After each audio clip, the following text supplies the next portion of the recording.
It's basically a Gaia narrative. It's an earth-worshipping metaphysic, and it is a religious in its implicit structure. And the idea is that the planet is a hapless, fragile virgin threatened by a rapacious, consuming, tyrannical giant, and that's society, and that the individual is a parasitical predator riding the back of that rapacious monster.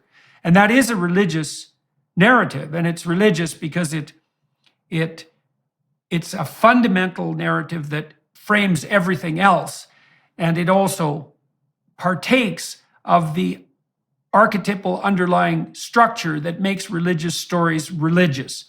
And so you could conjure up an opposite story, right?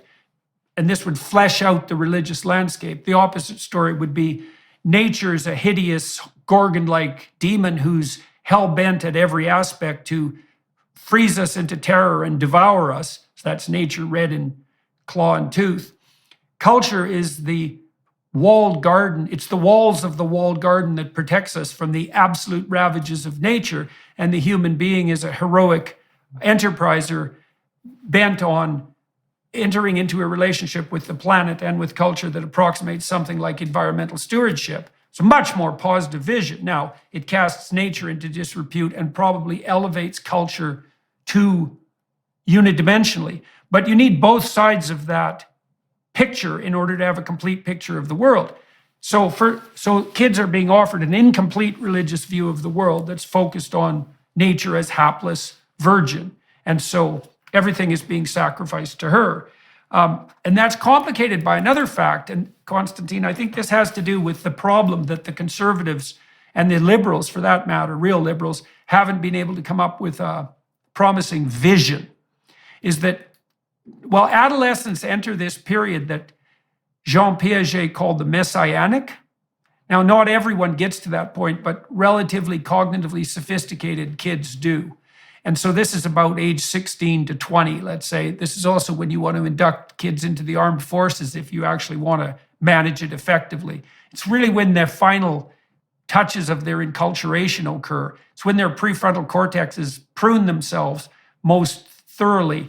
That happens also between the ages of 2 and 4, but it happens between 16 and 20. You sort of die into your adult self.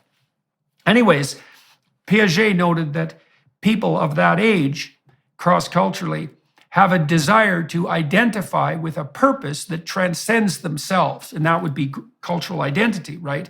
And they need that. They find it in music often. They find it in their subcultures, but they need to be offered that. And there's something heroic about it because they actually do want to look outside themselves. And then, the radical, envious lefties come along and say, well, all you have to do is wave a placard at an oil company, and now you're culture hero of the universe and, standing next shoulder to shoulder with the Messiah himself. And that's pretty damn appalling, and it's certainly not true. But in the absence of an alternative vision, then people are going to gravitate towards that as they do. And so you can't exactly blame young people for that, even though it's tempting.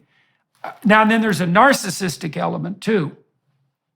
So one of the things I really like about Bjorn Lomborg, he accepts the IPCC climate projections, 2 degrees in 100 years.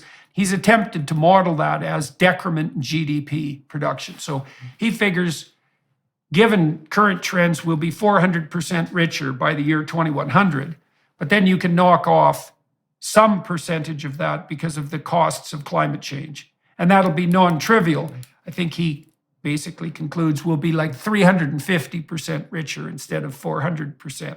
And that's not nothing, but it's by no means a catastrophe. And he's pointed out very clearly too that even in the IPCC reports themselves, there's no looming apocalypse.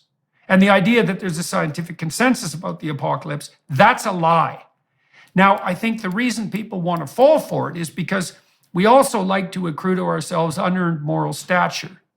And if we can get moral stature by waving a placard while we're complaining about an oil company while driving to the protest, then that's a lot easier than doing all the hard work that would be necessary to actually,